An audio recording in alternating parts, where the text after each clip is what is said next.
Let's welcome Mr. Nandakumar. வணக்கம். வணக்கம். எப்படி இருக்கீங்க? நல்லா இருக்கேன். இன்னைக்கு ஒரு ஸ்வீட்டோட வந்திருக்கேன் அப்படினு சொன்னீங்க. என்ன பண்ண போறீங்க? இன்னைக்கு நான் பண்ண போறது கிண்ணத்தப்பம். கிண்ணத்தப்பம் வந்து இந்த ஸ்வீட் வந்து சின்னவங்களும் பெரியவங்களும் விரும்பி சாப்பிடுது. குழந்தைகளுக்கு ஃபாஸ்டா பண்ணி கொடுக்க கூடியது இந்த அப்பம். நமக்கு ஒரு 10 மினிட்ஸ்ல நமக்கு இது பண்ணி கொடுக்கலாம். ஓகே. டக்குன்னு ரெடி ஆயிடும். ஆமா ஆமா ஆமா ஆமா. சோ நம்ம வந்து ஃபர்ஸ்ட் கிண்ணத்தப்பத்துக்கு தேவையான பொருள் என்னன்னு பாத்திரலாமா? ஓகே பார்க்கலாம். கிண்ணத்தப்பம் செய்யறதுக்கு தேவையான பொருள் என்னன்னு பாத்திரலாம் வாங்க.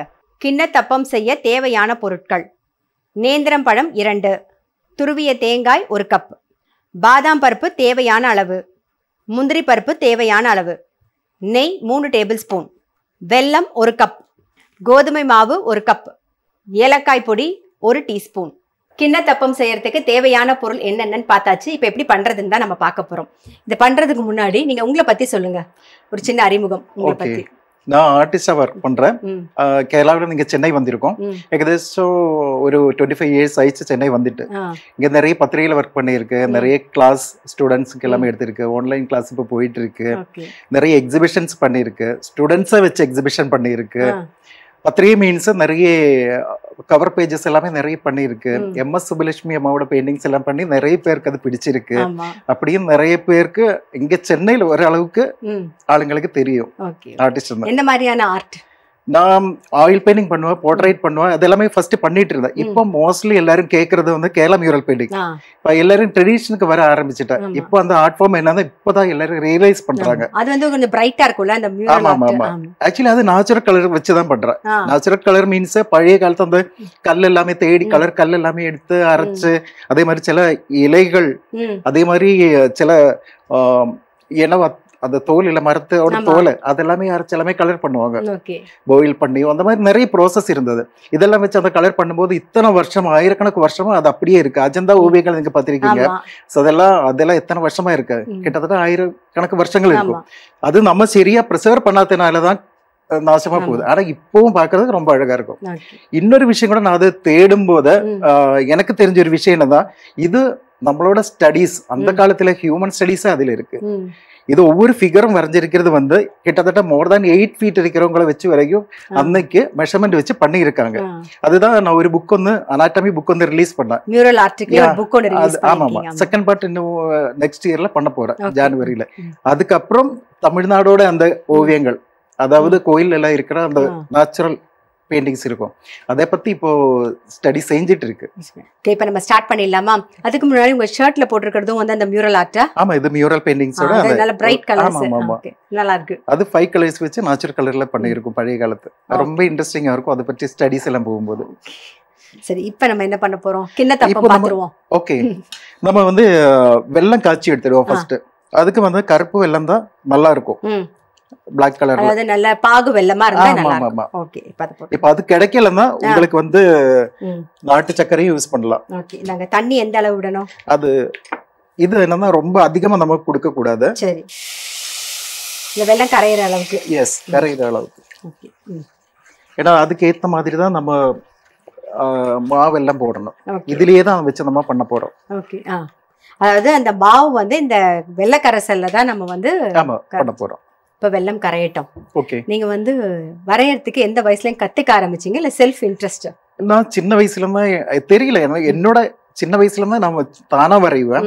என்னோட அப்பா வந்துட்டு அந்த வுட்டில் அந்த சிற்பங்கள் இந்த மாதிரி எல்லாம் பண்ணது நான் பார்த்து தான் வளர்ந்தேன். அதனால கூட இன்ட்ரெஸ்ட் இருக்கலாம். இல்லாம என்னோட மாமா கூட ஆர்டிஸ்டா பத்திரிகையில ஒர்க் பண்ணியிருந்தாங்க. அந்த இன்ட்ரெஸ்டா இருக்கலாம் நான் இந்த ஃபீல்டுக்கு வந்தது. இதெல்லாம் இன்ட்ரெஸ்ட். ஓகே, இப்ப சமையல்ல எப்படி இன்ட்ரெஸ்ட் வந்தது? சமையல் ஆக்சுவலி என்னதான், நான் எலக்ட்ரானிக்ஸ் பெங்களூர்ல படிக்க போகும்போது எனக்கு அங்க ஃபுட் செட் ஆகல. அப்ப நான் அம்மா கிட்ட கேட்டு ஒவ்வொரு விஷயங்களை கேட்டு நான் கத்துக்கிட்டேன். ஏன்னா பேச்சுலர் லைஃப்ல ஈஸியா எப்படி ஃபாஸ்டா பண்ணோம் அப்படி கேட்கும்போது 1 by 1 அம்மா கிட்ட கேட்டு ஸ்டார்டிங் அப்படிதான். என் அம்மா தான் இதுல குரு. அம்மாட்ட ஃபர்ஸ்ட் கத்துக்கிட்டது அது எனக்கு சீரியா சொன்னா ஞாபகமே இல்ல, நான் படிக்கிற காலத்தில் தானே. ஏன்னா அந்த பெங்களூர் எல்லாம் போகும்போது இல்ல நம்மளோட ஸ்டேட் இன்னொரு ஸ்டேட் போகும்போது நமக்கு ஃபுட் செட் ஆகாது. ஹோட்டல் ஃபுட் எல்லாமே வந்து அதுல நிறைய கெமிக்கல்ஸ் ஆட் பண்ணுவாங்க.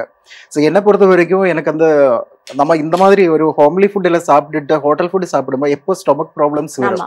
ஸோ அதனால வந்து நம்மளா ஏதோ ஒரு சமையல் செஞ்சு, இப்ப கேரளாவில நீங்க பாத்தீங்கன்னா நைட்டு தான் கஞ்சி சட்னி இதே மாதிரி எல்லாம் வேக வச்சு ஆமா ஆமா அப்படியும் மார்னிங் கூட சம்டைம்ஸ் சாப்பிடுவாங்க. அதனால ஈஸி ஃபுட் என்ன பண்ண முடியுமோ அதெல்லாம் கத்துக்கிட்ட அம்மா கிட்ட.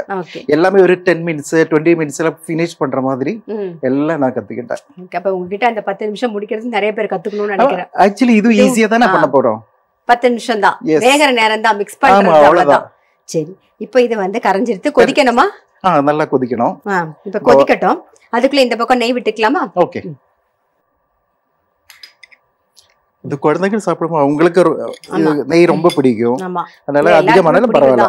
இது நம்ம இதுல நேந்திரப்பழம், முந்திரி பாதாம் அப்புறம் சேர்க்க போறோமா? ஒரே ஒரு நேந்திரம் பழம் கட் பண்ணி வச்சிருக்கோமா? நல்ல பழுத்ததா இருக்கணுமா?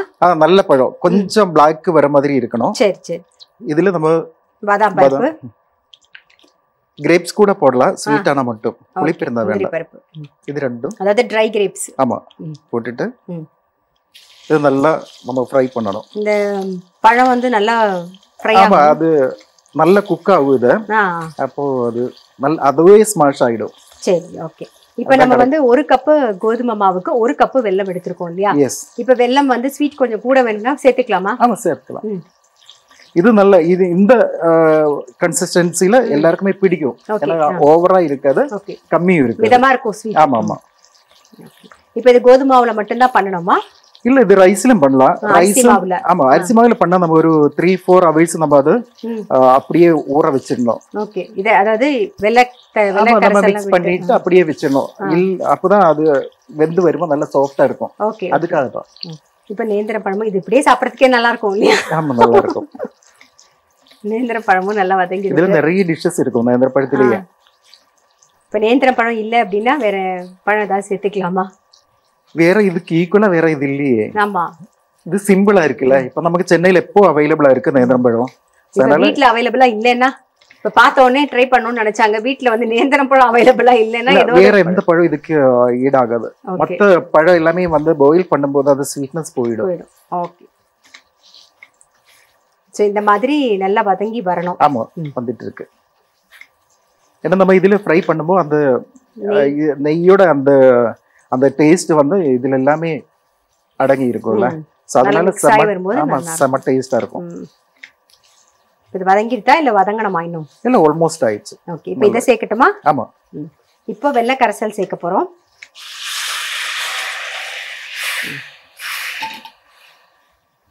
இதுக்கு தேங்காய்க்கும் அளவு இருக்கா? தேங்காய் வந்து நம்ம இஷ்டம் தான், தேங்காய் எவ்வளவு போட்டாலும் டேஸ்ட் தான். ஆமா.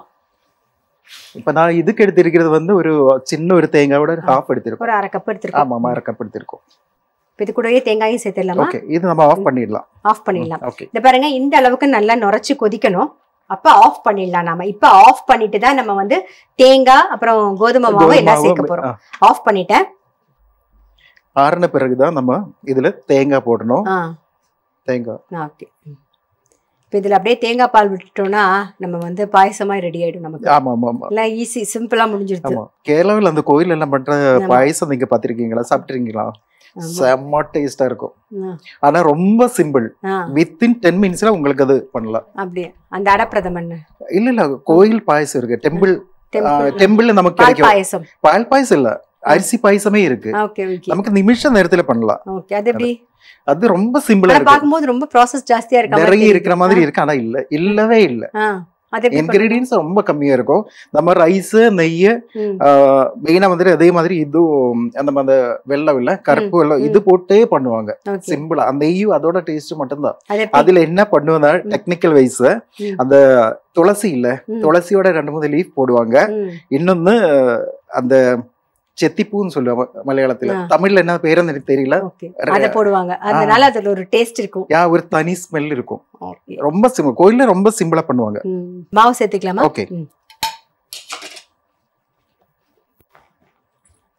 இது வந்து சுக்கு இல்லைன்னா கூட ஓகே, ஏலக்காய் பவுடர் இல்ல சீரக பவுடர், இது மிக்ஸ் பண்ணி அவங்கவுங்க இஷ்டம், கொஞ்சம் போதும். இந்த கன்சிஸ்டன்சி எப்படி இருக்கணும்? இதுதான். இதானா? ஆமா. இனிமே இதை வந்து ஆவியில வேக வச்சு எடுக்க வேண்டியதுதான். இப்போ வேக வைக்க போறோம். இந்த பக்கம் இட்லி பானையில தண்ணி விட்டாச்சு, அது நல்லா கொதிச்சிட்டு இருக்கு. இந்த சின்ன கிண்ணத்துல வந்து நெய் தடவி வச்சிருக்கோமா, இப்போ மிக்ஸ் பண்ணி போட்டுடலாம். நம்ம மிக்ஸ் பண்ணி வச்ச மாவு இதுல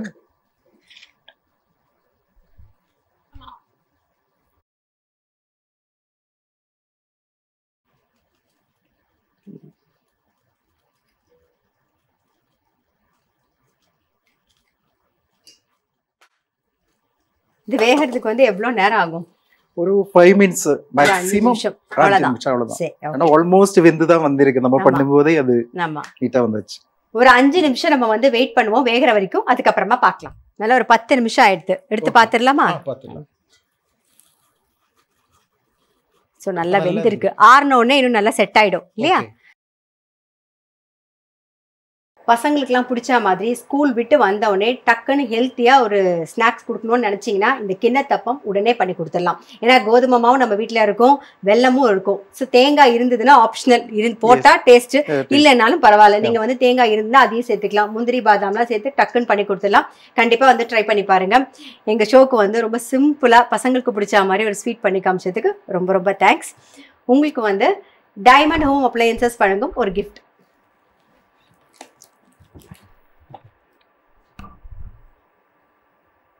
குழந்தைகளுக்கு எல்லாம் ரொம்ப பிடிச்ச மாதிரி ஒரு கிண்ணத்தப்பம் பண்ணி முடிச்சிட்டோம் கேரளா ஸ்டைலில். எனக்கு இந்த ஆப்பர்ச்சுனிட்டி கொடுத்த ஜெயா டிவிக்கு நான் என்னோட நன்றி தெரிவிக்கிறேன். பசங்களுக்கு பிடிச்ச மாதிரி ஒரு ஸ்வீட் கிண்ணத்தப்பம் எப்படி பண்றதுன்னு பார்த்தோம். உங்களிடம் இந்த விடைபெறுவது உங்கள் சித்ரா முரளி. நன்றி, வணக்கம். இது உங்க எல்லாருக்கும் பிடிச்ச ரசிக்க ருசிக்க.